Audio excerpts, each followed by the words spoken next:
Alam naman nga po ninyo mga idol, isang panalo na lang naman ang kailangang makuha ng Denver Nuggets laban sa Lakers para umabante sa second round, ngunit mukhang mahihirapan muna nga ang kanilang team bago ito makuha. Sa katunayan, bago pa magsimula ang Game 5 bukas ng umaga sa home court ng Nuggets na Ball Arena, inanunsyo na nga po nila sa kanilang injury list na nakalista bilang questionable ang kanilang superstar na si Jamal Murray dahil sa pagtatamo nito ng injury sa kanyang binte. Sadyang inaasahan rin naman na maglalaro pa rin ito sa kanilang susunod na laban since isa nga ang Game 5 sa mga pinakamahalagang laro nila sa serye. Pero sa kabila nga po niyan, isa rin naman nga itong napakagandang balita at good news para sa Los Angeles Lakers since alam nga po nila na hindi 100% ang katawan at lakas ni Jamal Murray sa kanilang laban na maaari nilang samantalahin para manalo sa Game 5 at mapuwersa ang Game 6 sa kanilang serye. Nga pala mga idol,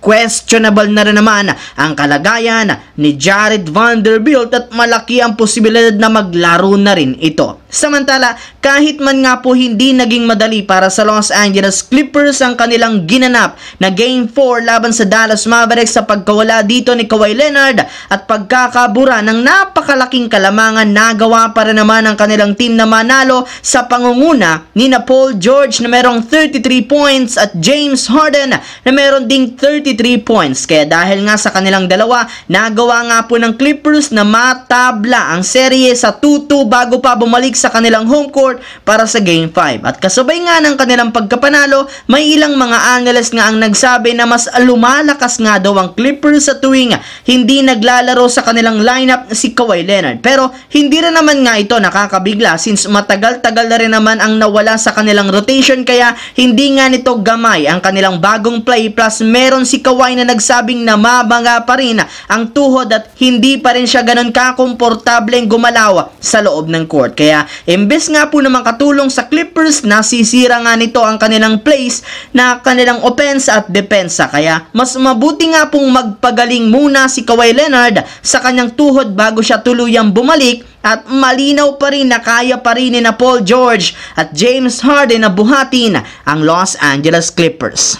Sa kabilang banda, ibinauna ng Indiana Pacers ang Milwaukee Bucks 3-1 sa first round matapos nilang maipanalo ang Game 4 126-113 sa pangunguna ni Miles Turner na merong 29 points at si Tyrese Haliburton 24 points. Kaya dahil dyan, may pagkakataon na nga ang Pacers na tapusin ang kanilang serye at ilaglag ang Milwaukee Bucks sa darating na Game 5. As of today, grabe rin naman ang advantage na nakuha ng Pacers since halos lahat ng mga superstar ng Milwaukee merong injury. Sa katunayan, maliban kina Giannis Antetokounmpo at Damian Lillard, nagtamo rin naman ng injury si Chris Middleton sa kanyang binte na siyang dahilan bakit napilitan na itong umalis sa Game 4. Mabuti na lamang nakabalik pa rin siya sa kanilang laro at natapos pa ang pagtatala niya ng 25 points. Ang problema, hindi na rin naman niya kayang buhatin pa ang Milwaukee Bucks laban sa Pacers since malapit na nga silang malaglag sa first round ng playoffs sa pangalawang sunod na taon. Nga pala mga idol,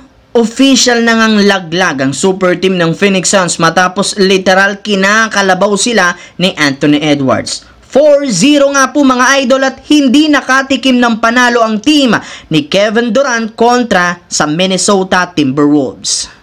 So yun lamang mga idol ang ating bagong video ngayon. Once again, this is your J-Zone TV. Don't forget to subscribe, pindutin ang notification bell sa akin channel para lagi kayo maging updated at laging ma-notify sa mga videos na pinapalabas ko. Isang malaking shoutout sa lahat mga idol.